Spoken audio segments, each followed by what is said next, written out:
Okay, so there's this question that keeps running through my mind for the better part, where it was running for through my mind for the better part of 2025, and then approaching end of 2025 and now into 2026, kind of as we're reevaluating goals and trying to figure out, what drives us, things like that for what we're doing. In my department of just making videos, especially because it's not a career move for me, and it's one of those things where I have to continually revitalize or rethink, what's the motive for running a YouTube channel that is not profitable and it's mainly just for fun? What's the driving force? And in the beginning, obviously for me, a lot of it was driven by trends and keeping up with social media and trying to do what everybody else is doing for clicks and likes. And slowly that wears off if you have your priorities set differently, like I do. This one question kept coming up for me, and it's, what would you create if nobody was watching? It convicted me to think, would I be creating the things, on year one, year two? Would I be creating those things if I knew that they were not on social media? What would I create if it was like for nobody else? And this video is not to answer that question very specifically, but it's to leave a breadcrumb trail for myself, because I don't have social media on my phone. I've talked at length about, why I don't have that on my phone.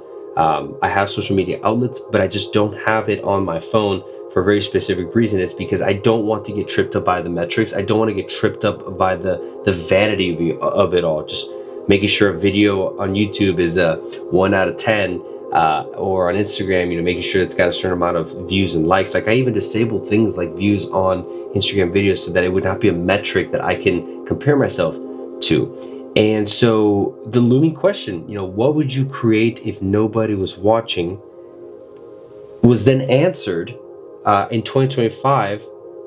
And I hope that I've done a really good job of, at least over the last 5-6 videos, of establishing what I would create. And it is, I would leave messages. I would leave thoughts of what I was thinking about, specifically targeting my 2 kids. Obviously they're not at the age where they're on social media, but one day they're going to wonder, what was dad up to? And it's these kinds of videos that I want them to look through and look back on and see, like, what was the thought process behind that?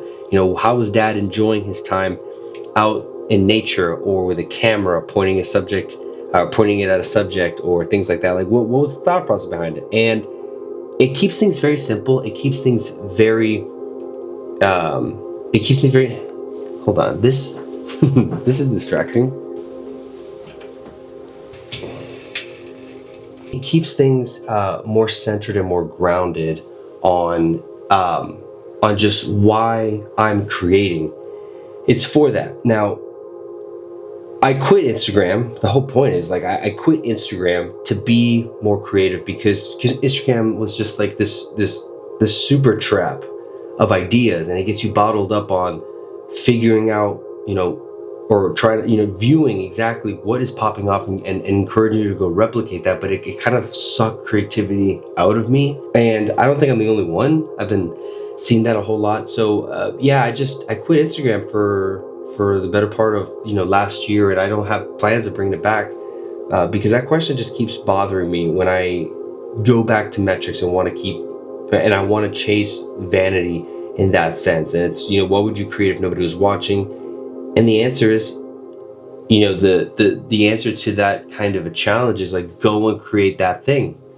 I think if I had to leave behind something for anybody to walk away with, like if they're starting their journey in this or any kind of art, it's like, if the question comes up, what would you create if nobody's watching?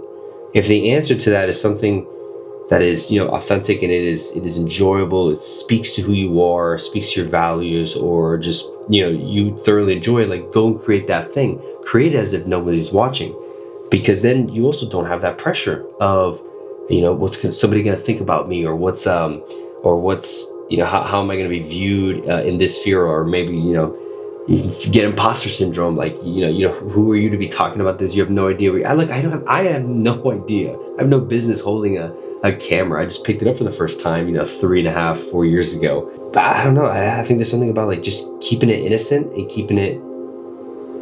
What would you create if nobody was watching? and go create that thing.